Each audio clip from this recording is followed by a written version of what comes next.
Maritime history is full of unexplained phenomenon and tall tales of sea monsters and, mariners going out and returning in different parts of the world and not knowing how they got there. You've abandoned ships. You have all these crazy things that happen out on the ocean. And many of them are just stories. We like to believe them because they're fascinating, but few of them actually hold up and are true. But one story, it is absolutely as fascinating as some of these very tall tales, but also happens to be true. Today, I'm going to cover that story, and it is the story of the lost Hawaiian fisherman. So the too long didn't read version of this story is you have 5 highly experienced Hawaiian fishermen that take off on a daytime fishing trip. The weather turns really bad while they're out on the water and they don't return. Despite an extensive search effort, they are not located, and after a year, the families and friends of the lost fishermen, they host a memorial service and assume that their loved ones are gone forever. 9 years later, they make a discovery on a very small island 2,300 miles away that calls into question the entire story. It's an amazing story, it's a tragic story, but it's one worth listening to right to the very end. Before we get started, if you are into strange and mysterious stories like the one I've just described, my channel is going to be a bevy of content just like that. And so if you could gently liquidate,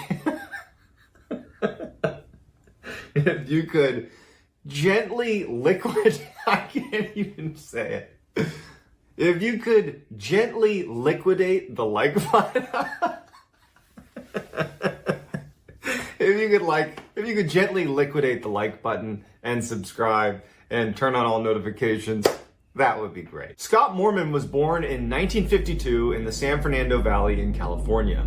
At a young age, he loved the show Adventures in Paradise, which was about this crew of young sailors that would travel the South Pacific looking for adventure and passengers to pick up along the way. And it was just this brilliant show to him. And he became obsessed with living in the South Pacific when he got older. Specifically, he wanted to live in Hawaii.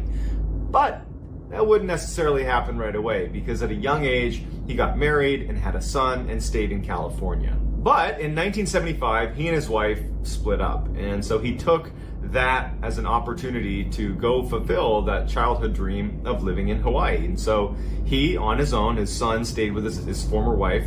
He, Scott, moves out to the east coast of Maui on Hawaii.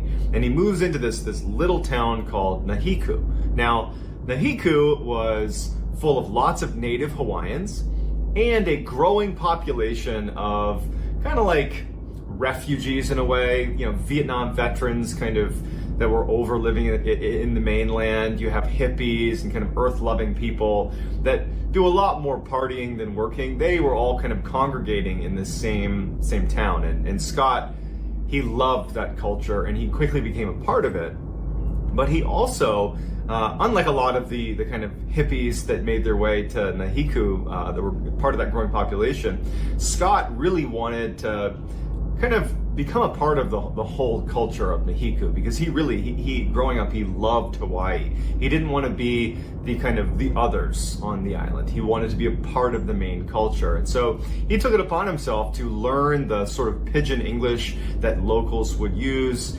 He took time to learn some of the cultural traditions that they had and really went out of his way to try to befriend some of the locals. And while he wasn't really embraced as, a kind of local, he did form a number of friendships with local Hawaiians, and in time, he really felt like this is where he belongs. This was home to him 100%. So he would only go back to California one time. He goes back once for his son's birthday, and he also sees his parents while he's there, and they are all pleading with him to come back, be with your family. They want him to stay. And he says, no, Nahiku is where I belong, and I can't envision myself living anywhere else.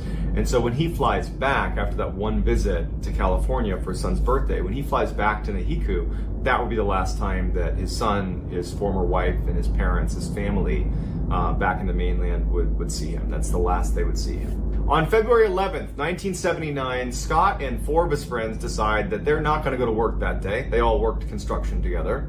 Instead, they're going to go fishing because they all love to fish and the weather was beautiful, so they said, why not? Now, none of them owned their own boat, so they had to ask a friend who had a 17-foot Boston whaler named the Sarah Joe. Their friend allowed them to use it, and so they got their boat, they went to the store, got some beer, snacks, and got some ice for their big ice chest so they could pack it with the fish they caught, that they hopefully caught, and they were on their way. The part of Hawaii that Scott and his friends lived in, the east coast of Maui, at the time did not get any TV stations, and radio broadcasts were done maybe once a week and were hard to pick up. So people in that area, especially fishermen and anybody that was out on the water, they were accustomed to going out without a weather report. They basically played the weather by their eye. They kind of just sized it up and said, does it seem okay? Okay, it seems good, and they would go out. Obviously that's pretty risky, but the locals were pretty good at it, and Scott and his buddies also were very good at this point at kind of reading the weather, and so they thought this day was going to be just fine. Now, in order to get to the place where they intended to fish, they would need to pass through something called the Alaunu'i Channel, which is considered to be one of the roughest and most dangerous areas for all sailors anywhere near Hawaii. So it's a dangerous place. It's at certain points, it is almost 7,000 feet deep. There's very strong surface currents. It's just a risky place to be if, for example, there was a big storm. Now, when Scott and the Sarah Joe crew took off, the water was calm, the weather was beautiful, and by about 10 a.m., when they believed they must have been in the channel at this point, the weather was still very calm. However, a low-pressure system had picked up very suddenly between 10 and noon, and so when they probably were somewhere towards the end of the channel when they were going to be making their way into open water to fish, there was beginning to be torrential downpour all along the channel, and it eventually turned into a full-scale hurricane. So on the island, people described this particular storm as being one of the worst they've seen in 50 plus years. This is like a sudden, freak, horrible storm. Of the boats that took off to go fishing out of this East Coast section of Maui, there was 4 fishing boats that went out. 3 returned. The one that didn't was, of course, the Sarah Joe. At 5 p.m., the Coast Guard is notified by their friends and family that they have not returned yet. The storm is still raging. Gale force winds, torrential downpour, but they still send out a plane to look overhead. A number of crews were sent out to go look for them, even with the incredible risk of searching in this weather. But considering the dangers they were in, they decided it was necessary. The searchers who were in the boats, the boat crews that were sent out to look for the Sarah Joe crew, they said that at best they could see maybe 50 feet in front of them, and even that was a stretch. So it was a limited search, but they did go out on the day of the storm. Over the next 5 days, the Coast Guard led a search that included 44 planes and boats covering a 56,000 square mile search block for the Sarah Joe, but nothing was found. There was absolutely no trace of them, and so after 5 days, unfortunately, the Coast Guard called off the search. However, the people in their hometown in Nahiku, they knew these 5 men. These were incredibly capable, very experienced fishermen. They were all great swimmers. They believed that because they hadn't found a trace of them, that perhaps they were still alive out there. And so they, as a community, raised $50,000 to pay private ships and planes to continue the search.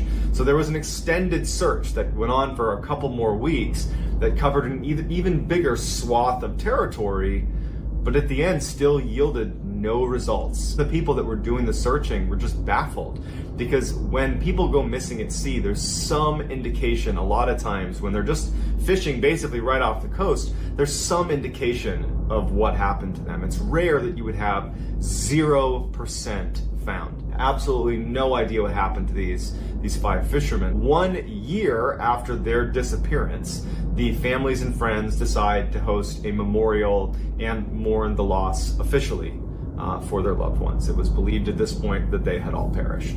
2,300 miles southwest of the Hawaiian Islands lies this tiny little stretch of, I guess you can call them islands, called the Taongi Atoll. And these little tiny strips of land that were barely higher than sea level, barely sustained any life. There's a couple scrub plants that took hold here and there, but there's no fresh water. The only recorded human life that's ever been there was during World War II. A number of Japanese soldiers were stranded there briefly, but it is 200 miles from the nearest inhabited land. It's very far from any major shipping lane. It's just a place that, as a human being, you don't want to go. In fact, it was actually considered, when they were testing the atomic bomb, when the United States was, it was considered to be a great spot to test the atomic bomb because no one's there and no one's anywhere near it. So incredibly isolated. On September 10th, 1988, marine biologist John Naughton, along with 4 other crew members, descended upon the Taongi Atoll. They were sent there by the Marshall Islands to find a suitable wildlife sanctuary for some sea turtles and seabirds. Within 30 minutes of arriving at the atoll, John and his crew saw what looked like a skeleton of a boat, a Boston whaler boat that was down on the shore. John was actually a resident of Maui, so he's from Hawaii, and he saw on the back of this kind of skeletal remains of this boat the letters HA, which means it's registered in Hawaii. And so he's intrigued because we're 2,300 miles from Hawaii, and he starts moving the sand away to get a better look to see if there's any more writing on the boat. And he makes out a couple of letters, an S, an R, an H, an O, an E, and he puts it together. He's like, this is the Sarah Joe. This is the boat that went missing 9 years earlier. And the reason he knew it that quickly is because he was one of the people deeply involved in the search efforts to find these lost fishermen. He was like leading search groups. He was totally committed to finding them. And here he is in a crazy twist of fate, 2,300 miles away, almost a decade later, finding the boat. Now, the boat did not initially provide any sort of information about where the fishermen might be. There was nothing on it. It was just the wood, very degraded from water, wear and tear. But the crew decided that they would search the island and just kind of look around, because perhaps the crew, even if it was years and years ago, maybe they landed here and then they ultimately perished once they were here. So maybe we can find their remains or just some sign that they might have been here. John walks about 100 yards away from the Sarah Joe, and he sees what looks like kind of a crudely constructed cross out of driftwood. And below it, he can see that there's a bunch of rocks that have been placed definitely in some sort of decorative way, and it looks like a gravesite.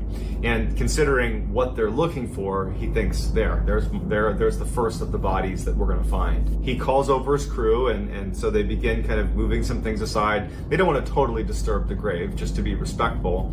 But a little ways down, the inside of the grave is not only bones, but they find this little book. The book had no writing in it, and it's hard to even call it a book. It was more like a stack of papers. But on each page, there was a little square cutout of tinfoil that sat on the page. Basically, every page had a little square of tinfoil and nothing else to it. No one knew what it meant, but undoubtedly, somebody had very clearly buried somebody else right here in a very shallow grave and had left this little book in here with whoever was buried here. And so while John and a couple of his crew are looking at this book and trying to make sense of it, one of his crew members that was just kind of standing back looking at the site commented that, the bones that are in that grave, they're not very bleached. Now, if a bone's been sitting for a long time, it will basically bleach and become totally white. Everything comes off the bone. These bones looked relatively fresh. So whoever was buried here, they had been buried recently. At this point, John and his crew have basically abandoned their kind of wildlife sanctuary research, and now they're just scouring this little scrub of land in the Taongi Atoll for any other signs of things that could have to do with the Sarah Joe crew, and they found nothing else. So they report back to the Coast Guard and alert the Marshallese authorities that what was found on the island, and they send out a couple of forensic experts to examine the bone. They were able to determine that the bones in the grave belonged to Scott Moorman. When news got back to the Hawaiian mainland that Scott Moorman had been found, the family members of the other 4 fishermen that went missing on the Sarah Joe, they hired private detectives to go scour the Taongi Atoll, look everywhere, see if you can find our loved ones' remains. And so this team of private detectives and a dive team and all these people are sent to the Taongi Atoll, and they look everywhere. They're digging up the sand. They have dive teams going out into the water. I mean, they are really leaving no stone unturned. And all they're able to find is the outboard motor of the Sarah Joe, which was a little ways off the coast from where the boat itself was found, wedged in some coral. And then they also found a handful of more bones on the beach near where that shallow grave where Scott Moorman was buried. But those bones also belonged to Scott Moorman. So there was nothing else found of the other 4 fishermen or any indication of what happened to the boat. There's nothing. And in fact, researchers that were able to look at the bones of Scott Moorman, there wasn't enough evidence there to help them determine a cause of death. So we don't even know how he passed away or when he passed away. However, it was determined just based on the bleaching of the bones that it was a relatively recent death.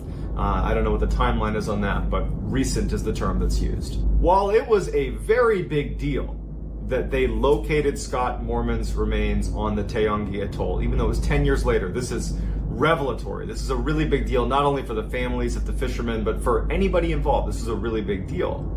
But there was an additional revelation once Scott Moorman's bones were found that basically turned this case upside down. There's already a bunch of questions like, who buried Scott Moorman? How did Scott Moorman become freshly buried almost a decade later? You know, how long had they been there? There's some basic questions that you're going to ask. But there's one fact that nobody seems to be able to reconcile, and that was 6 years after they went missing, the Marshall Islands conducted a government survey of the Taongi Atoll, which would mean they scoured the islands, all those the little strips of land that make up the Taongi Atoll. They scoured it, just taking measurements and basically mapping out the Taongi Atoll. I think it was in preparation for potentially turning it into this wildlife sanctuary. So they looked everywhere on the Taongi Atoll 6 years after the Sarah Joe went missing. So they go missing. 6 years later, there's this government survey of the Taongi Atoll. And guess what? They ended up looking at that survey, and there's no boat, there's no shallow grave, there's nothing. It's just an uninhabited strip of land, nothing else. There's no boats there. Experts, when this was revealed, said that, well, had they, the Sarah Joe, the crew of the Sarah Joe, gone dead in the water following the storm, they could have drifted the 2,300 miles to the Taongi Atoll in roughly 3 months. But they weren't there at the 6-year mark. So what were they doing between the disappearance and the 6-year mark, which would have been the earliest they could have arrived, because prior to, they would have been discovered during this audit. So you have a 6-year gap where no one can account for where they were. Even if they made it to the Taongi Atoll 6 years and a day after they had disappeared, that they had been somehow surviving in the open ocean for 6 years, and they just so happened to land at the Taongi Atoll 6 years and a day later. Basically, just after the survey's done, let's say they make it there. Who buried Scott Moorman? And what was the booklet that was buried with him with the tinfoil squares? This is a totally uninhabited stretch of land. There is no one there to perform any sort of burial ritual. Even if we're willing to say that maybe one of the other fishermen buried Scott Moorman, well, then where are the other fishermen? Some people wonder, are they still alive? So like many of my videos, unfortunately, there isn't really a good conclusion here. It just kind of ends in a bunch of questions. But I would love it if you included in the comment section what you think could be the reason behind that 6-year gap. How can we account for those 6 years when they were not at the Taongi Atoll? I mean, my suggestion would be maybe the survey wasn't done very well and they just missed it. But that still doesn't also answer, well, who buried Scott Moorman? And also, why were his bones not so bleached? How did he come to be freshly buried 9 years, 9.5 years after he disappeared? So lots of questions. I would love to hear your theories, your comments, your takeaways. in the comments section. And again, if you liked this video, please hit like, please click subscribe, turn on all notifications, because I'm going to be posting stories like this one 3-4 times a week. I love doing this, and I hope you'll come along. If you want to follow me on other social media channels, my handle on Instagram is JohnBallen416, and I am Mr. Ballen, one word, on every other social media platform. I post quite a bit on TikTok, so you can check me out over there. That's going to do it, guys. I hope that was interesting, and I look forward to reading your comments. See ya. I don't know about you, but I am far more interested in mysteries that have occurred in the relatively recent past. I think it's easier to relate to the people involved because they probably lived their lives kind of similar to how you're living now. Different, but similar, right? You know, and also like the information, if you're looking at a case that happened 50 years ago or less, it's easier to fact check that information, and there's probably more information about that case. Whereas if you're looking at something that's happened, let's say hundreds and hundreds of years ago, while certainly there are people involved and being a human being, I can relate to them in that sense, but the way they lived is a lot different than we live now. And so it's very difficult to kind of put myself in their perspective because my experience living on the earth is so much different. And of course, information, even if it was diligently transcribed at the time, it's taken hundreds of years to arrive in front of me now. And so the opportunity for information to change or to be passed down inaccurately or to just be a straight up embellishment is much higher. So the accuracy of information in older cases, it's a little bit up for grabs. So I tend to be interested in more recent mysteries. But there is one case, in fact, it is the oldest unsolved mystery in American history that I have been fascinated with ever since I heard about it in grade school. And the reason I'm talking about it now in this video is not only have I found it fascinating, but there has been some recent discoveries, as recent as 2011, that totally changed the theories about what could have happened in this particular case. And the case I'm referencing is the lost colony of Roanoke. The too long didn't read version of the story is when England first tried to colonize America, they set up a colony on Roanoke Island, which is right off the coast of North Carolina. And when it wasn't going very well and the early colonists, they needed more supplies, they sent their leader back to England to get more supplies. But when he came back, the colony was gone. All 115 people gone without a trace. And all that was left were two strange messages. One was on a tree and one was on a fence post right in where the colony used to be. And for centuries, historians and amateur sleuths alike have debated what those messages mean. But a recent discovery in 2011 completely changes people's interpretation of what happened at Roanoke. Before we get started, if you are a fan of the strange, dark, and mysterious, delivered in story format, well, you've come to the right channel because that is literally all I'm going to be doing. And I post 3 to 4 times a week. So if that appeals to you, if you would, please gently assassinate the like button and then turn on all notifications so you don't miss any of these cool stories. All right, let's dive in. By the late 1500s, England wanted to colonize America. And in the early 1580s, an Englishman by the name of Sir Walter Raleigh was basically given a permit to go colonize America. Basically it said, okay, it's 1580 and you have until 1591 to colonize somewhere in America. If you can't do it by then, you're going to lose your permit. He starts getting funding together. He starts, looking on a map to figure out where's a good spot to land. And by 1584, he's ready to launch his first reconnaissance mission to America. So in 1584, 2 ships make their way to North America and they land somewhere in the Outer Banks in North Carolina. They land and they actually quickly befriend the local Native Americans that are there. And in fact, they invite these English people to come to their village, which was on Roanoke Island, also in North Carolina, not too far from the Outer Banks.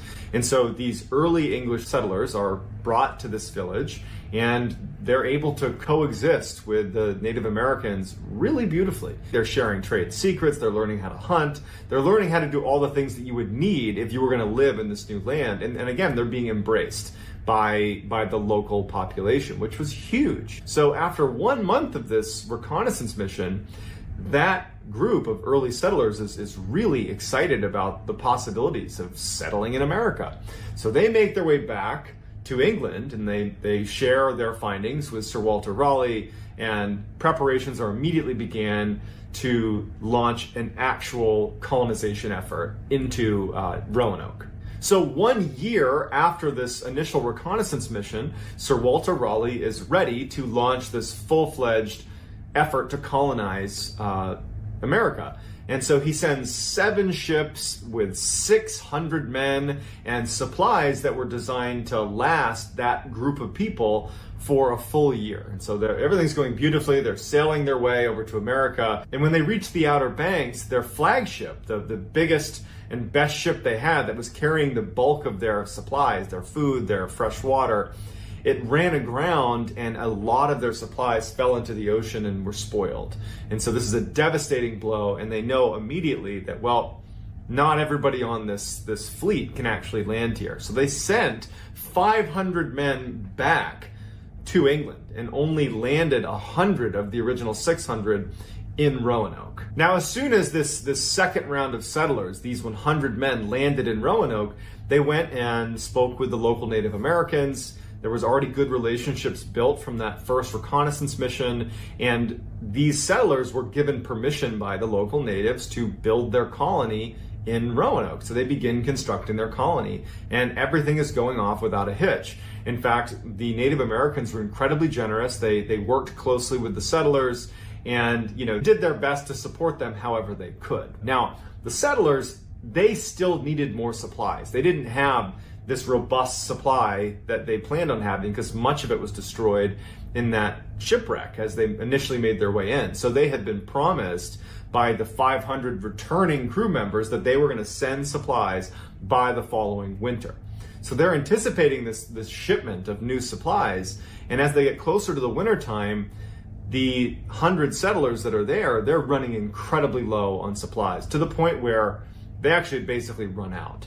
And so they had to rely on the local Native Americans' generosity just to stay alive. When the shipment that was supposed to be there in the winter did not show up, and in fact had actually been canceled, they didn't know this, it had been canceled by Queen Elizabeth, who basically said that wasn't important, we're going to focus on things that are happening in England. When that doesn't show up, the tensions between these 100 settlers and the local natives, the tension was growing because now there's a huge overdependency. That tension grew to the point where the leader of the settlers and the leader of the local Native Americans began to not trust each other. And in fact, the local natives, instead of being violent, decided that they would just abandon Roanoke and go to the mainland and would just kind of give Roanoke Island to the settlers, and that would kind of solve all the problems.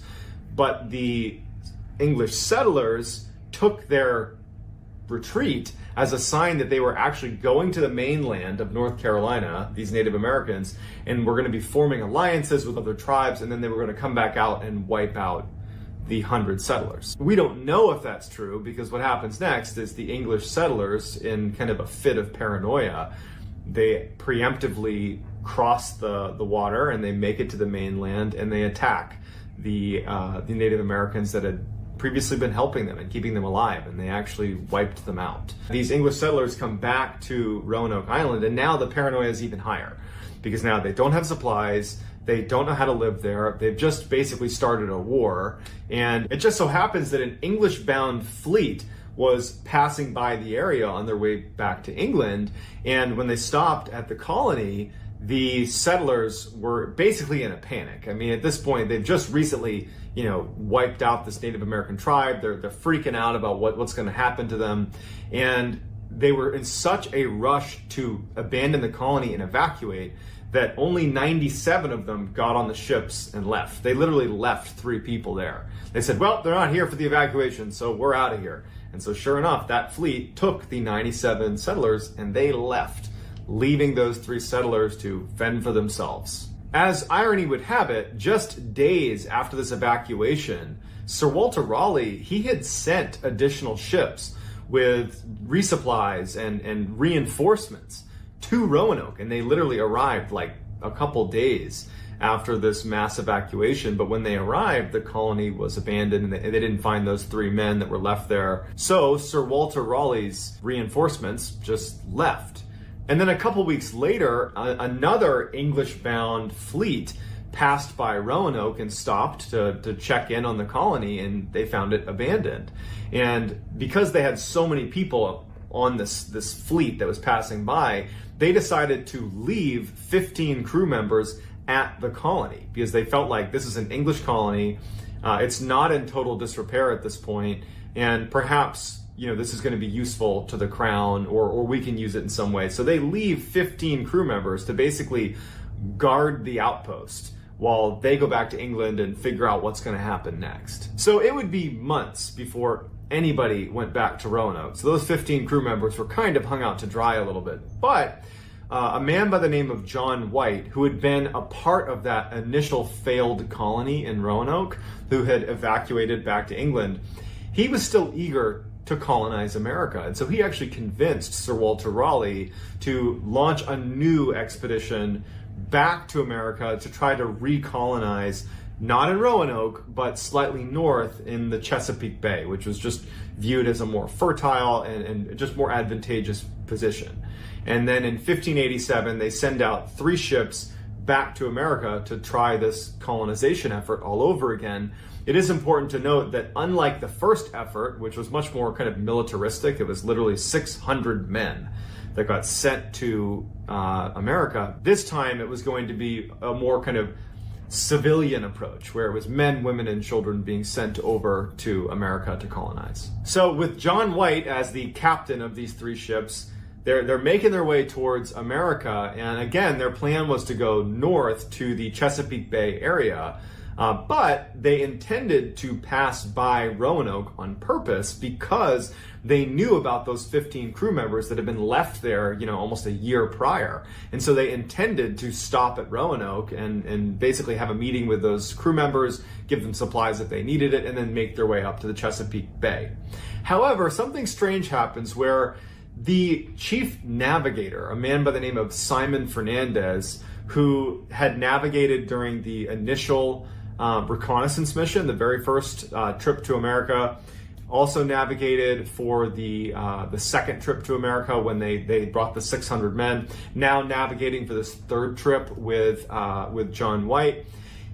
He had the charisma of a real leader and was frankly just very well respected. He's an incredible sailor.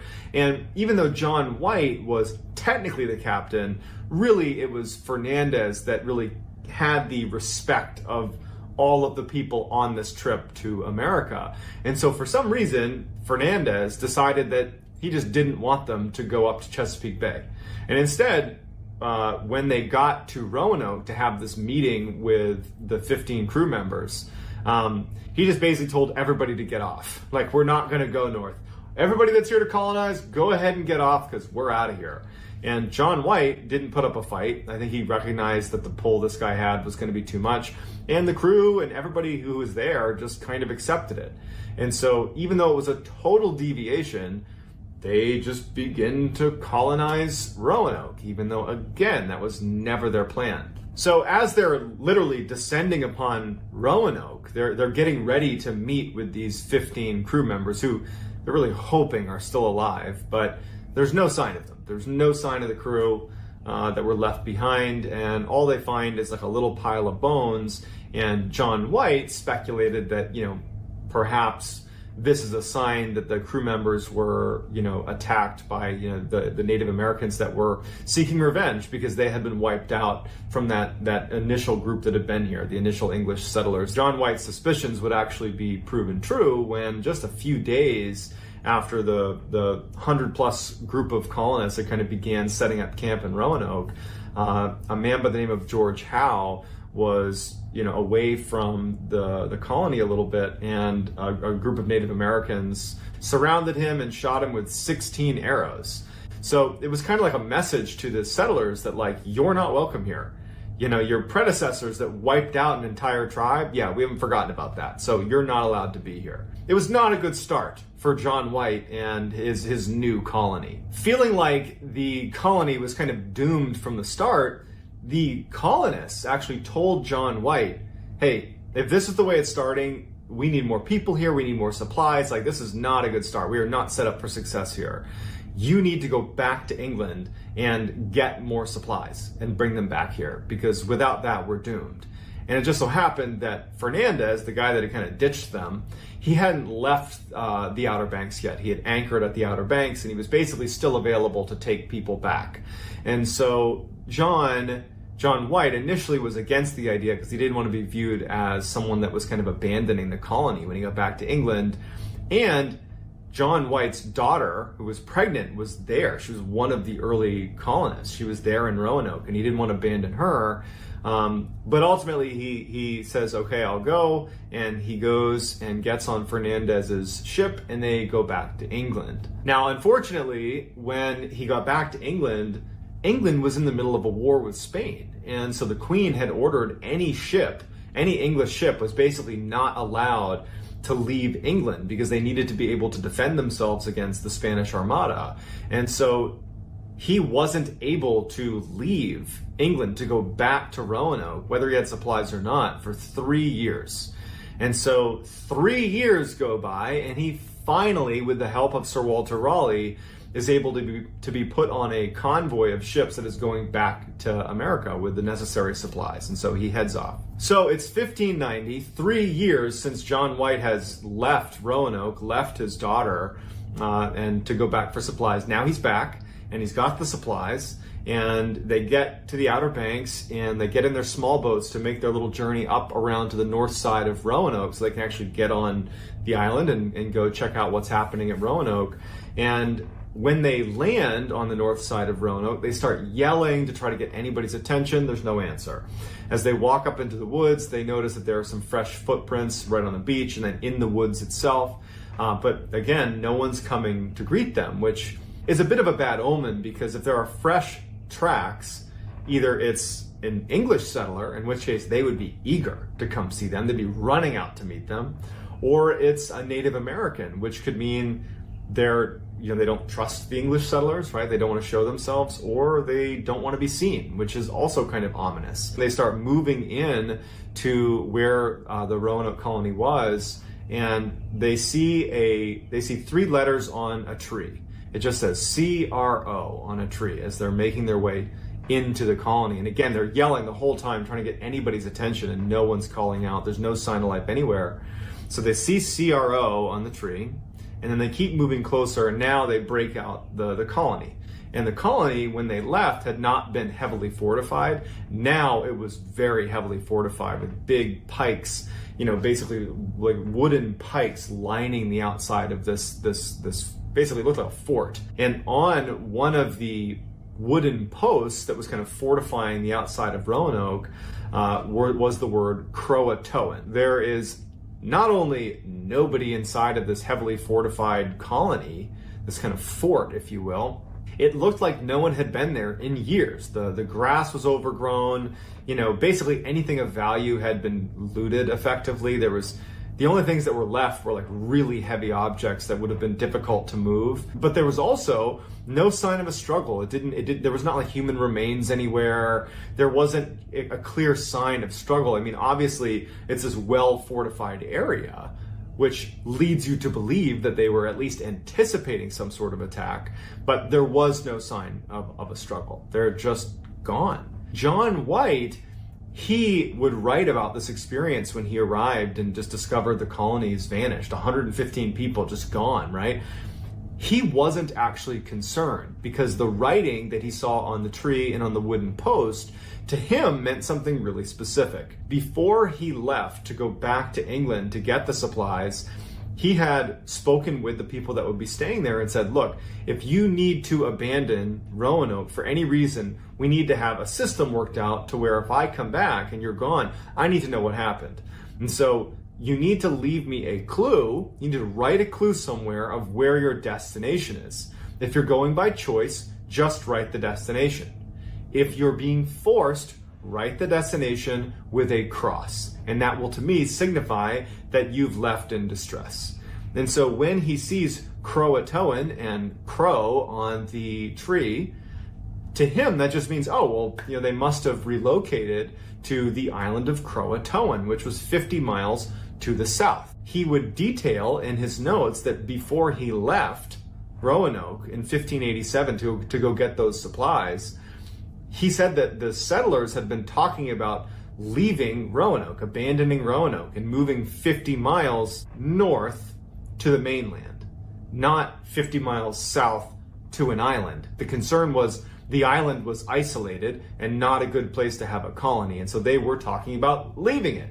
And so he just kind of casually mentions in his notes, oh, well, they were thinking about leaving to go 50 miles to the mainland, so that might be why they're at Croatoan Island. But that doesn't really make any sense, because you're just kind of abandoning one problem set for another. Like, you want to leave an island because an island has unique problems. Why would you go to another island? You would go to the mainland. So that was kind of problematic. So John White believes they've just up and relocated to the Croatoan Island. And so he quickly takes his men and he goes back to the ship, and they begin to turn and set their course to go south the 50 miles to the Croatoan Island. But as fate would have it, the anchor line snapped as they're trying to make their way south to the Croatoan Island, and the weather was getting progressively worse and worse, and they start drifting north and north until finally the captain of the crew just said, look, we cannot go to the Croatoan Island. It's not going to be possible. And so they had to return to England. John White never would return to America, so he actually would end up dying with absolutely no idea what happened to the colony. And in fact, no one really knew what happened to the colony. It was just this huge cliffhanger. The assumption is they've gone to the Croatoan Island, but no one could prove that they really had. Literally, for centuries, people just speculated as to what could have happened to this colony. I mean, there's the assumption that perhaps they did just go to Croatoan and eventually kind of assimilated with the Native Americans there, and they just became a part of the culture there. There was other theories that they were wiped out at some point by angry Native Americans, but it was all just assumptions until the 1930s, when a small stone was found by a man just out walking around, and he turned it into a museum, and they looked at it, and it was written by Eleanor Dare, who was the daughter of John White, the pregnant daughter that he had abandoned and didn't get to see again. And she detailed what had happened. And half of the colony got wiped out by Native Americans that were angry at them, and then another percentage were taken captive, and then there's a couple survivors that are barely able to survive that don't really expect to live very long. At the time this stone was found, I mean, everybody knew that the last we had heard from the Roanoke colony was that they more than likely had made their way to the Croatoan Island, because that was the word written on the post, the CRO on the tree. I mean, that's what made the most sense. And so why would there be this stone by the daughter of John White 50 miles to the north of Roanoke? Wouldn't it make more sense to have been found on either Roanoke itself or at Croatoan? Like, it didn't really add up. And so a lot of people speculated that that stone had to have just been a fake, a hoax. But in 2011, a major discovery is made in the Roanoke case that actually lends a lot of credibility to the stone that Eleanor Dare had apparently written on. John White was a painter by trade, and he had created all these maps of the colony, of Virginia, of North Carolina, of everywhere he went. He basically painted a map. It was customary at the time, when you were making a map, if you had small mistakes on your map, you would actually cut a new piece of canvas, and you would put the corrections on that piece, and then you would slap it over wherever your mistakes were made. And so it wasn't uncommon, if you were looking at a map, to see little patches kind of all over the map. And so for literally centuries, there were these maps that John White had created that had a number of these little patches on the map. And in 2011, somebody who was researching said, well, why don't we look under the patches and just confirm that they really were just that, little mistakes that were covered up and corrected with a patch. And it turned out that on one of the maps, there was a patch over a section of land 50 miles to the north of Roanoke, around the area where that stone had been found. And underneath the patch was a star. And the star was set to resemble a fort. So basically there is an English fort built, basically where that stone had been found. but it had been covered over with a patch as if the fort was a mistake, right? Like, oh, whoops, shouldn't have been a fort there, and they put a patch over it. But upon closer inspection, the patch that had been put over that X on the map that signified a fort right where that stone had been found, well, on the patch, there was literally hidden ink where someone had drawn a similar X to denote a fort, and they'd put that over the obvious fort symbol that they were covering up. One could maybe make the case that they wanted to signify to someone that was maybe looking for invisible ink, they wanted to signify that that was where the fort was, but they didn't want someone who intercepted the map, for example, the Spanish, because they'd just been at war with the Spanish. They did not want them to know where a location of a fort was. Researchers began calling that site where there was that patch, Site X. Now, Site X is 50 miles to the north of Roanoke. And if you recall from what John White had put in his description when he was describing finding the writing on the tree and the post when he returned to Roanoke in 1590, he had referenced that the colony was planning to move 50 miles north to the mainland because that was a more suitable place to live. But of course, with the writing on the trees, everyone thought, oh, well, they ended up going to Croatoan. Well, now as Site X, that is a location that lines up with what they had originally said they were going to do. And you have that stone written by Eleanor Dare at the same location. And so archaeologists descended upon the area that was Site X, and while they haven't confirmed that there's a fort or they haven't found a fort in the area, they have found metal and pottery that is potentially indicative of an English settlement. And in fact, right now, they're still doing all sorts of archaeological digs and research to try to determine if that is where the Roanoke colony went. But even if that is the answer to the mystery, that in fact, it was just this hidden map and this stone that said, yep, they went 50 miles north, it doesn't really answer the question, which is what everybody thinks of when they think of the Roanoke colony, of why was Croatoan written on the fence post? Why was Crow written on the tree? Why were they there? And how is it that with all these eyes and all this interest in this case, dating back to literally the 1500s, how has no one ever found even one of the remains of the 115 colonists that apparently just vanished into thin air? So it's a fascinating case with recent developments, which makes it even more fascinating. And I would love to hear if you have any theories about what could have happened to the colonists, to leave it in the comments so we can discuss it. So that's going to do it. If you want to be in touch with me, you can hit me up on Instagram. My handle is JohnBallen416. Also, I post quite a bit on TikTok. My handle is MrBallen there. And that's going to do it, guys. Until next time, I'll talk to you guys soon. Some call this location the most paranormal location on the planet. Others call this whole thing just a big hoax. But what is undeniably true, and frankly what makes this case so much more interesting, is that unlike the vast majority of paranormal stories and claims, this case was put to an enormous amount of scientific scrutiny. In fact, there was a decade-long study done on this case where PhDs and scientists converged on this one location and basically around the clock studied all these claims of the paranormal that was happening in the area. And after a decade of research, the findings are pretty mind-blowing. And the case that I'm referring to is none other than the very famous Skinwalker Ranch. So the too long didn't read version of this story is you have a family that purchases a ranch out in Utah, and as soon as they move in, they start noticing some pretty bizarre things around their property. Everything from, some of their livestock going missing or being harmed. They have strange sightings in the woods of creatures and lights in the sky. They eventually report it to the news, and that news story gets picked up by a couple of other outlets, and a billionaire who is obsessed with researching the paranormal sees this story.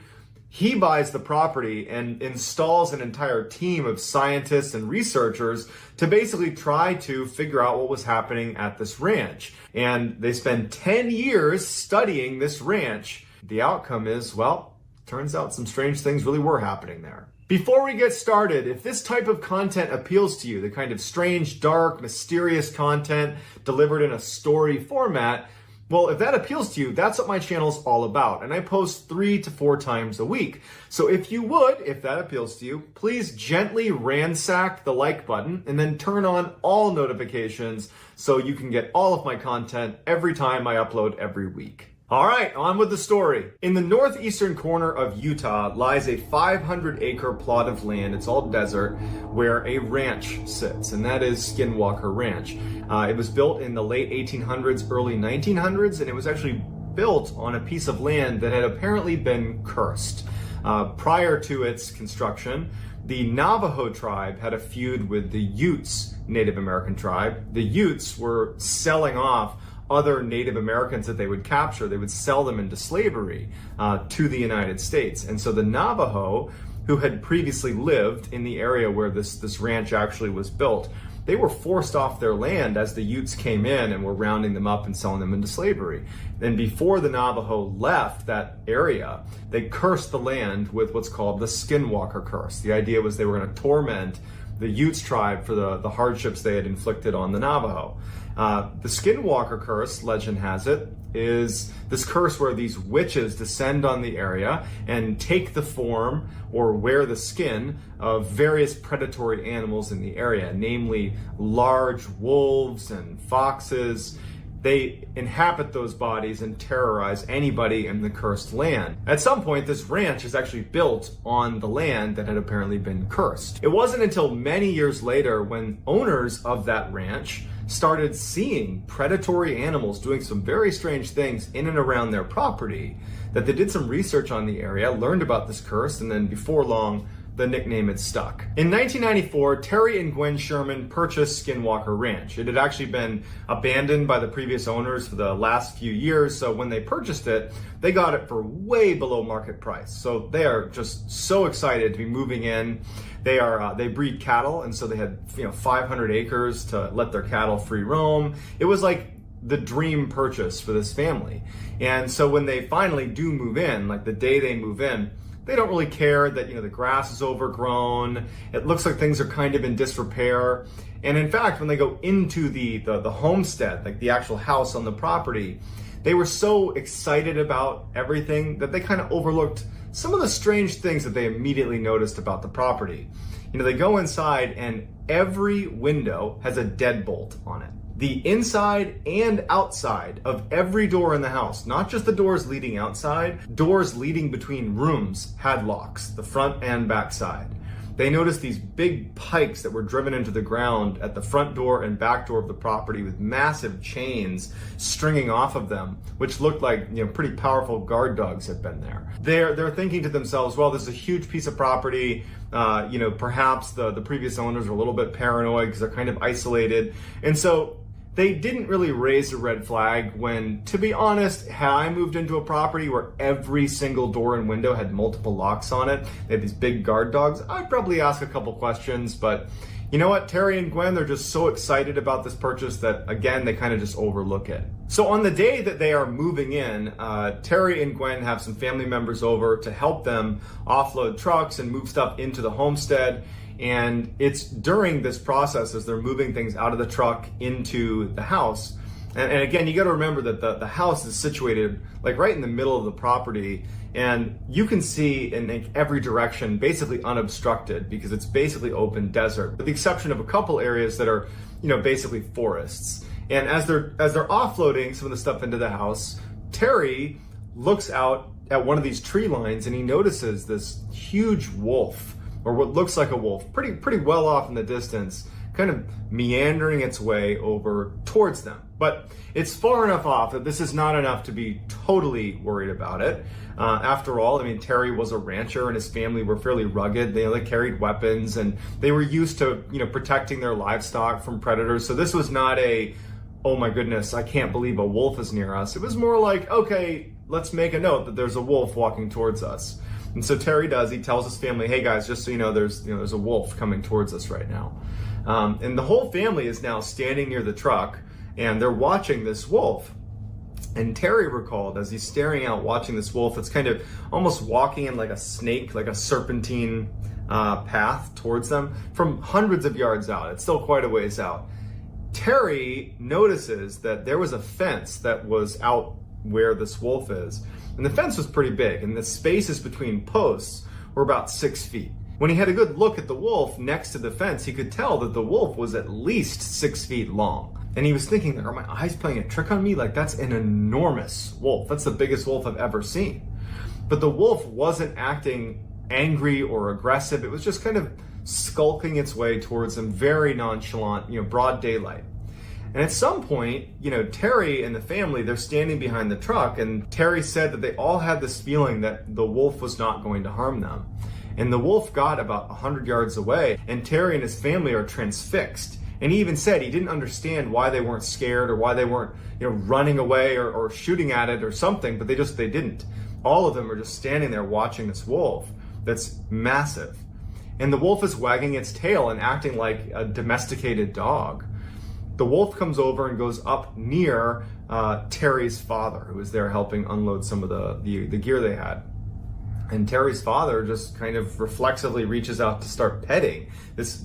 He's petting like up at his head level, this massive wolf. And the wolf just acts like a domesticated dog and kind of rubs against his hand and then starts walking away from them, just wagging its tail and not doing anything, not causing them any harm, not snarling, not growling, nothing. But just as nonchalantly as it walked over to them, it walks over to where they had a pen with a couple of cows and calves inside of this pen. And one of the calves had its head through the post that was keeping them in this cage, just kind of watching this wolf. And the wolf notices it and in an instant jumps over to this calf and immediately has the whole head of the calf in its jaws, just trying to rip it out of the cage.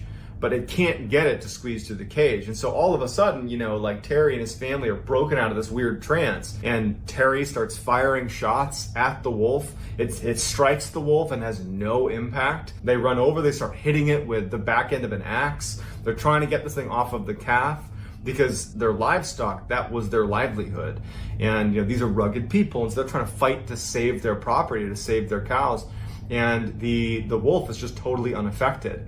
It's not trying to attack Terry or his son that are trying to get rid of it. The wolf is just trying to attack the cow, but it won't let go. And finally, it just kind of gives up on the calf, starts kind of retreating. Terry ends up getting his rifle, a high-powered rifle, and takes a shot at the wolf one more time. But again, it just has no impact on the wolf. And the wolf just, at some point, just as, I guess, bored, turns around and kind of trots off into the woods. After they kind of were brought out of that initial trance, that they remembered this horrible smell that's like foul, almost chemical smell that just permeated the whole area after the wolf was there. Terry and his son, they decided to go track this wolf because now there's this massive predator that's going to make owning cattle extremely difficult, and so they would have to go deal with this predator. And so instead of retreating into the house, they grab their weapons and they track the wolf that's now jogged off into the forest. And they make it to an area in the forest where the ground is very muddy and sodden. And Terry could easily make out these footprints that just suddenly stop. And they just couldn't make sense of it. And so they went back to the house and they told their family, like, we tracked it into the woods. There's no blood trail. There's nothing. It just walked in and vanished. So this is day one of being at this ranch, and they're all on edge now. The whole family is on edge. They really don't know what to make of that wolf. The sheer size of it, the fact that it was totally unaffected by being shot multiple times. There's real concern over their own livelihood because they keep cattle and they're only going to have more that are going to be out in these pens. And if there are wolves that are 3 times the size of a normal wolf that are walking around killing cattle, that's a big problem if you own cattle. And so they're on edge, and they're all in a way trying almost not to talk about how crazy and how bizarre that encounter with the wolf was. They're just like, they're treating it like it's just a normal predator problem. Like, man, we gotta get those wolves, we gotta protect our cattle. But in the back of everybody's minds, they're like, something very strange is happening here. Gwen, she was having some other very strange things that were happening to her that she was not tying to the wolf thing.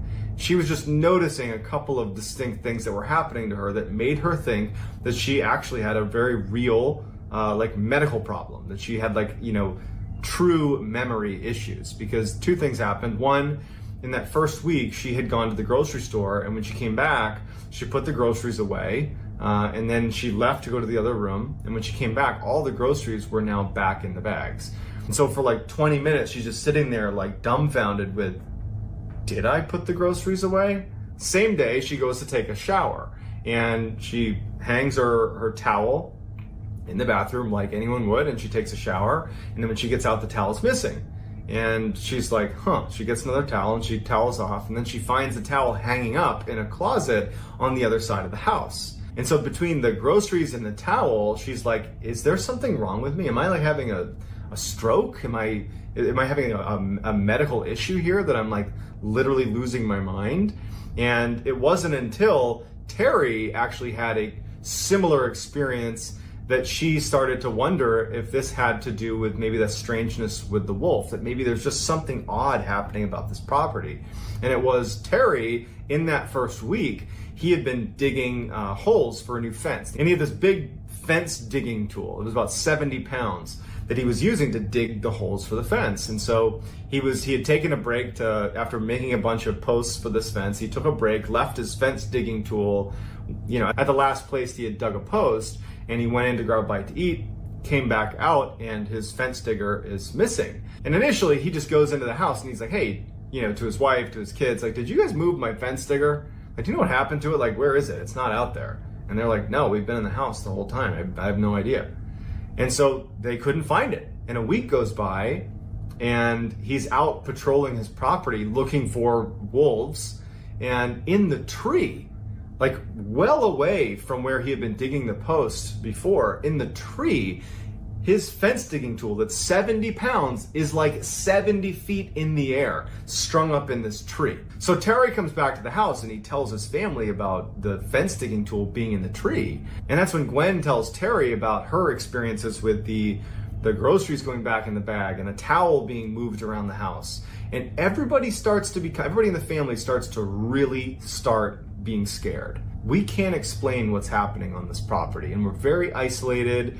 And what's the deal with all these locks on all the doors? I mean, they're starting to feel really concerned. Following the fence digging tool being found, Terry started to notice lights on his property. Initially, because this was the first couple of weeks they're there, he would see lights way at the far end of his property that looked like headlights, and he would think someone must have made a wrong turn that wound up on my property, and we were kind of out in the middle of nowhere, and they'll just leave. And so when he first started seeing these lights, that's what he assumed it was, just people making a wrong turn. But he started to see it so often that he wondered if people were illegally hunting on his property. And so one night he sees these lights on his property and he goes out to investigate. In fact, he's angry. He's had all these strange things happen. His family's on edge, and now he's mad and he's going to take it out on this person who's illegally hunting on his property. And he starts charging out to these lights, and he starts getting closer and closer, and he starts to realize it's not making any sound. If this was like a truck, it's not making any sound. And we're in an area where I could totally hear that if it was a vehicle, and he can't hear anything. And as he gets closer and closer, the lights start retreating from him without making a sound, and then float up into the sky and disappear. And Terry's like, what is going on here? The winter rolls around, and it's a particularly brutal winter. And one night he couldn't account for one of his cows, and so he's out looking for this one stray cow, and he searches his whole property, and there's only one area that he hasn't searched, and it's that forest where that giant wolf had disappeared after marching in there, and they tracked it in there.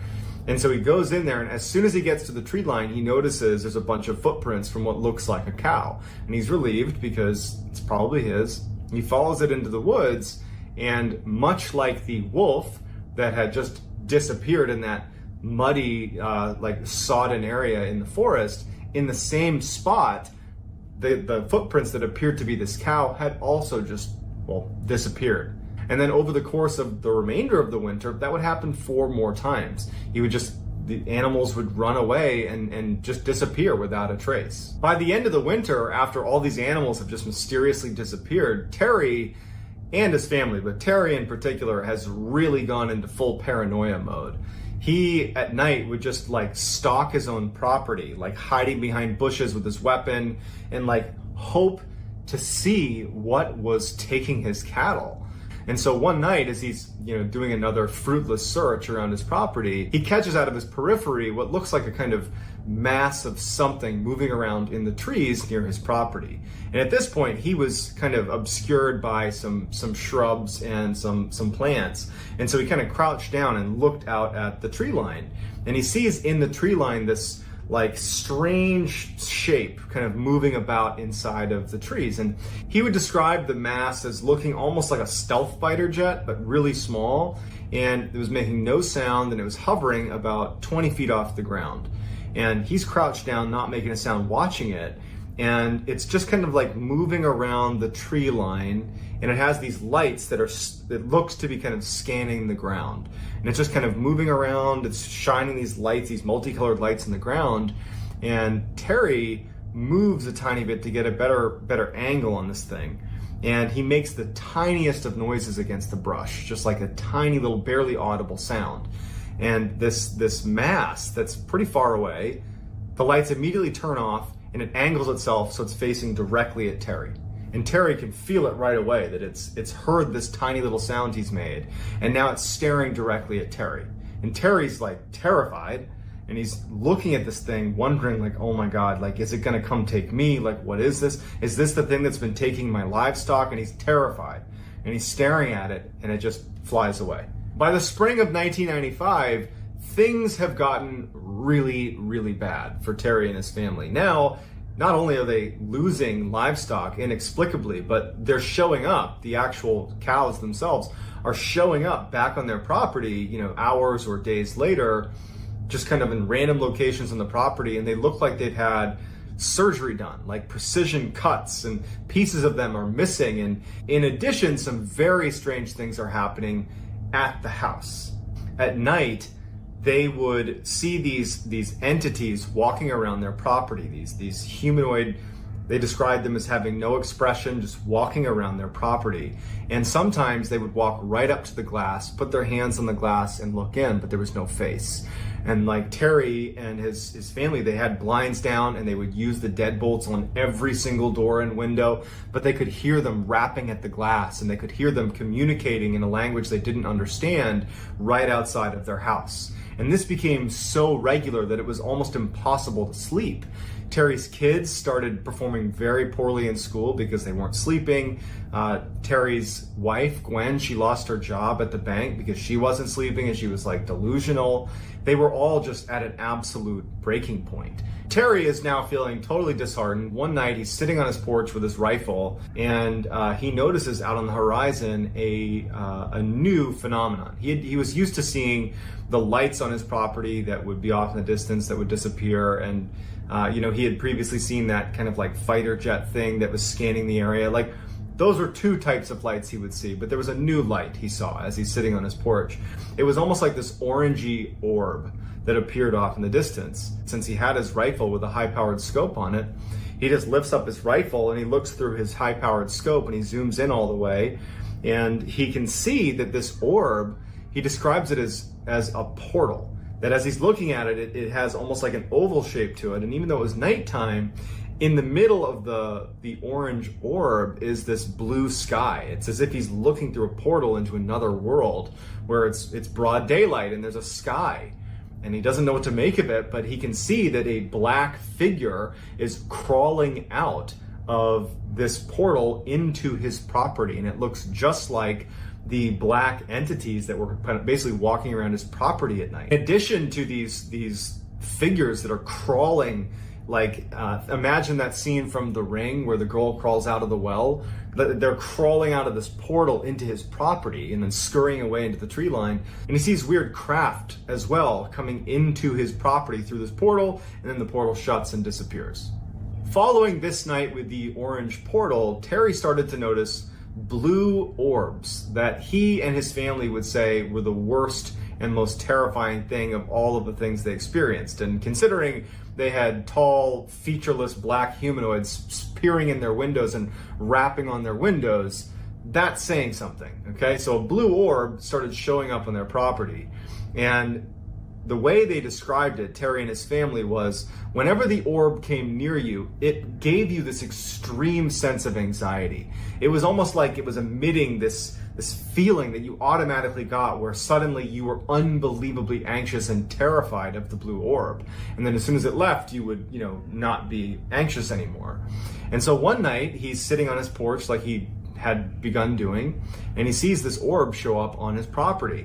And his 3 dogs are sitting with him that see the orb, and they start growling and barking. And so he lets his dogs go, thinking that maybe they can scare this thing off.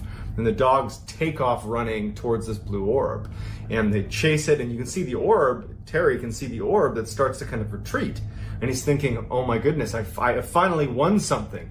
My attack dogs are gonna scare this orb away. And they chase off into the woods, and he sees this thing, the blue orb, retreat into the woods. And then when he's thinking again that finally a little victory for us, he hears his dogs yelping, and he's too terrified to go check it out. And so he ends up going inside and locking the doors, locking the windows like they had been, and just kind of retreating. So the next day, when the dogs haven't returned, Terry and his son, they go out looking for the dogs in the forest. And when they get out there, they get to a clearing, and they find 3 stacks of ashes in like little burned out circles, as if there had been a fire previously in these 3 little spots. And it turned out it was the ashes of his 3 dogs that had gone into the woods. They had just been vaporized. Terry decides that it's time to leave, and he wants to sell the ranch. And so he puts the property up for sale and goes to a local news outlet, and he tells them about what's happening on his property. And as fate would have it, a billionaire by the name of Robert Bigelow, who had invested millions of dollars in standing up this scientific research team, this all-star team of PhDs, specifically to research what he described as high strangeness, which really is just paranormal. Basically, he was obsessed with the paranormal and wanted to investigate the paranormal. And he had actually seen that fairly obscure story. When he saw that it was up for sale, Robert Bigelow, the billionaire, saw this great opportunity to buy the piece of property and actually make it the headquarters of his own scientific research team. Not only to investigate what was happening on Skinwalker Ranch, but use it as kind of a hub to do other scientific research. So he purchases the ranch, and Terry actually, even though he did not want to spend any time at the ranch, on some level wanted to know what the research was going to show, because he was very curious, like, what is going on at this ranch that's been plaguing my family. So he offers to stay on as kind of like the ranch manager, because Robert Bigelow and his team are a bunch of scientists and business people. They don't have any experience on the ranch, and so they're happy to keep him. So Terry is still connected to the ranch, but at this point he's sold it to Robert Bigelow. So Robert Bigelow's scientific team was called the National Institute for Discovery Science, or NIDS, N-I-D-S, NIDS for short. And Bigelow had actually built the team before purchasing Skinwalker Ranch. And what he went out and did is he recruited some of the most incredible scientists and PhDs he could possibly recruit, but he didn't want people that were interested in the paranormal. He wanted people that were inherently skeptical, so that if he was ever able to kind of prove the existence of high strangeness, that he would have credibility in doing that. And so he went out and found these incredibly skeptical, incredibly smart scientists and PhDs. And so they move into Skinwalker Ranch, and the first thing they do is they need to start doing testing to make sure that this whole all the stories about Skinwalker Ranch coming from Terry and his family were not just some grand illusion by the family, that they could have just made it up. And so they get in there and they start running these tests. So that first year, as they're running these tests, which are largely things like, okay, let's check the environment and see if there aren't any plants that are giving off spores that could be hallucinogenic that they're breathing in. Let's check their water supply and make sure there wasn't something happening in their water supply. Let's do psychological assessments of the family. Let's ask neighbors. Let's do all of our diligence to make sure it's not something environmental or psychological. And over that first year, while they're doing this research, there isn't much activity at the ranch, save a couple of instances where there were some strange lights. So that first year is fairly uneventful, but what's important is that the NIDS researchers come to a conclusion that this did not seem like a hallucination. This did not seem like something coming from a plant or water supply. This seemed like Terry and his family were really experiencing something odd. They just didn't know what it was. One day, Terry and actually Gwen, who was helping him, were tagging some of the new calves, the new cows that had been born, putting these little tags in their ears. And so Gwen was there helping. And so Terry and Gwen, they tagged this new calf, put a yellow tag in its ear, and they move on and they're tagging other animals. And so for about 40 minutes, their eyes and their attention are not focused on this one calf or that one area of the ranch. They're tagging other animals, and then their dog that was with them starts growling and reacting in the direction of where this calf had been. And so Terry and Gwen turn around and they look and they don't see anything, and they start walking over. They find the calf that they had tagged about 40 minutes ago has been basically surgically dissected, and all that's left are its legs and its head. And in addition, the ear where that tag was had been removed. And so they immediately call over the NIDS researchers. So the NIDS veterinarian comes over and looks at the scene and just can't make sense of it, because the incisions on the calf were so well done that it looked like someone with real surgical expertise had done this on an operating table. There was no sign that this was done by a predator, and there was no blood anywhere. So this prompts a massive search of the property, because in many ways, this is what the NIDS researchers are looking for, are real occurrences of something that is highly strange that they can go investigate. And so all of the researchers and everybody there begins searching the property for whoever was responsible for this dissection of the cow. And they start searching the property, and the dogs, they had all these guard dogs that were kept at each of these observation posts that they had set up around the ranch as soon as the NIDS team had moved in. They were all looking in the same direction, all four of these four observation posts, and they're all cowering in the back of their cages, all looking in the same direction. And so they start making their way towards the tree line where all these dogs are looking, and they stop short when Terry says, "I see something in the tree." So they stop their car and they're looking, and in the tree is this massive wolf, this like wolf-like humanoid that's basically perched on a tree limb. And Terry takes out his rifle and he aims at the creature up in the tree, this huge creature, and everybody sees it. All the NIDS researchers are looking at this creature and they're like, "Oh my God, what is that?" Terry starts firing at this thing, and it just disappears into the woods. And so the team charges into the woods, they fan out, and they pick up a couple of tracks of this huge thing that has like this massive footprint with these huge claws. But much like the wolf that had disappeared and the cattle that had suddenly disappeared when they went into the woods, they couldn't find any traces of this thing. But they did smell this horrible stench that Terry remembered smelling. It stuck with him that first day when that large wolf had come over on the very first day they were moving in. It was that same smell, but they couldn't find this huge animal. So dumbfounded, the NIDS researchers just go back to the property and no one can make sense of it. And they have the footprint and they have their own eyewitness testimony, but like they couldn't make sense of how something that big could just get away. And so over the following month, they're like searching the property and they're looking for any more signs of this huge creature or anything.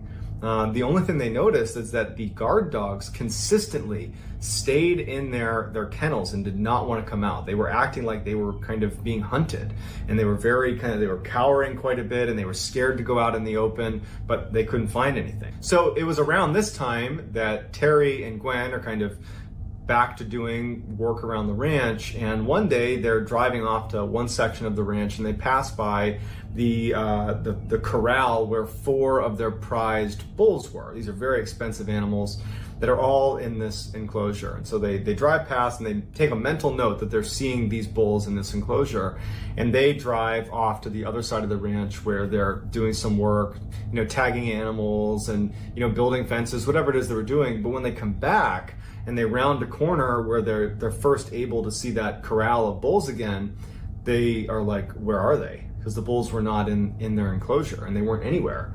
And so they're panicked because these are very expensive animals, and they run over, and Terry sees that the gates to the corral are still locked, but there's no bulls in there. There's no sign of a struggle or anything. And it just so happens that right next to the corral was this fairly small trailer. that hadn't been used in years. In fact, it was literally wired shut. It was just sitting there. And Terry, just for whatever reason, runs over and looks in one of the windows. And inside of this tiny enclosure are these 4 bulls, completely calm, all crammed into this tiny trailer. They could barely fit. They're not fighting with each other or anything. They're just calmly sitting there as if they're in some kind of a trance. Love from the gutters of the fading light. We let the music take us through the night. No rules, just the sound that keeps us high. We'll keep moving till the morning sky.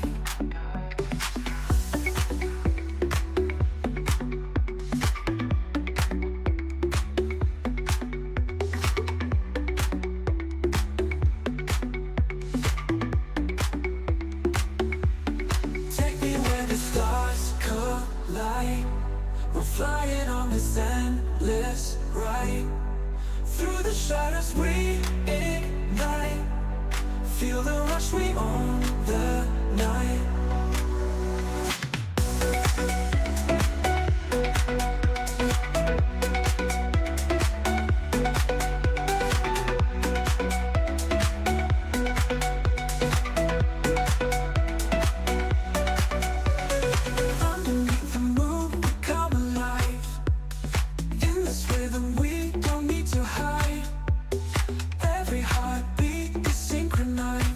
With every pulse we reach new heights.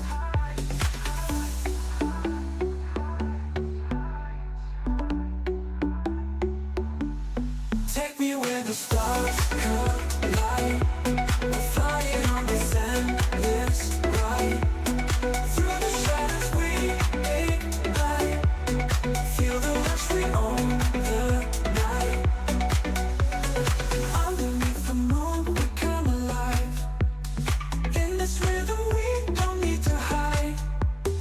Every heartbeat is synchronized with. And Terry yells to Gwen, like, hey, they're over here, they're right here. And it like startles the bulls out of their trance. They start panicking and kicking, and they end up getting them out of this enclosure, and it takes them hours to finally round them up and get them back in the corral. But they're unharmed. But it is almost impossible to get even one bull into that small of an enclosure. It would take hours to maybe be successful at doing that.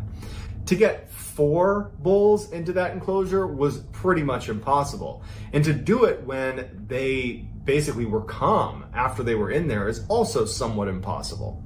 And it was important to note that Terry saw when he looked in the window that the only entrance to that trailer was wired shut still. It had not been undone. In fact, the cobwebs at the corner where the opening basically formed with the sides of the trailer, they were still intact, like it had not opened. And it made no sense how those bulls got in there. And so the NIDS researchers come over and they can't make sense of it either. Upon further investigation, the NIDS researchers found that the bars of the corral that held the bulls, a section of it had been highly magnetized. And so while they're doing this research, trying to figure out if magnetic fields has anything to do with the strange occurrences at the ranch, 2 of the NIDS researchers were on the outskirts of the property using their compass to look for magnetic fields, and they started smelling. They both reported smelling that horrible metallic, like rotting smell that other people had reported smelling anytime they saw that large wolf creature. And when they started smelling it, their compass started to flitter and then pointed away from north towards wherever the smell was. And they remember thinking that they felt like they were being watched. And it went on for a few moments, and their compass didn't waver. It was aimed in the direction of the smell, and they're both on opposite sides, pointing in the same direction. And then at some point, the smell stops, and they stop feeling anxious, and the north arrows go back to the way they should have been. And then one of the most terrifying of all of the paranormal occurrences that happened at Skinwalker Ranch happened at the very end of 1997. 2 NIDS researchers were up on a ridgeline overlooking the homestead. Every night it became commonplace to basically position NIDS researchers all over the property to basically be on the lookout for weird things that are happening. And these 2 researchers are up on this ridge, kind of obscured and hidden, and they see this orange orb take shape right near the homestead. and one of them had an infrared goggles, and so he looks down at the orb, and he can clearly make out that it's this oval-shaped opening that sounded an awful lot like what Terry had seen on his porch when he saw that humanoid creature crawling out of the portal into his property. Well, these two researchers are looking at this portal, and they see the same thing. They see this black human-like creature crawling out of this orange portal onto the ground, and then it starts running up the hill towards them. And they're like frozen with fear. They start smelling that horrible rotting metallic smell as this big human-like creature bounds up the mountain, and they can hear the shale under its feet as it runs up, and it goes right past them. About 30 feet away from them, they're looking at it, and it just barrels past them at a full sprint up into the mountainside. The following year, in 1998, the activity on the ranch declined significantly. All they had was the occasional strange lights here and there, but for the most part it was done. And in fact, even though NIDS remained on the property, by 2004, the research just wasn't amounting to anything, so they pulled the plug on the operation. They did have footage of a number of the lights that were seen, but again, no one's gonna take a picture of some random lights and say, oh, there you go, proof. You know, they demonstrated that there were, you know, magnetic fields, and they have images of these calves that would reappear after looking like they'd had surgery done to them. They had hundreds of eyewitness reports.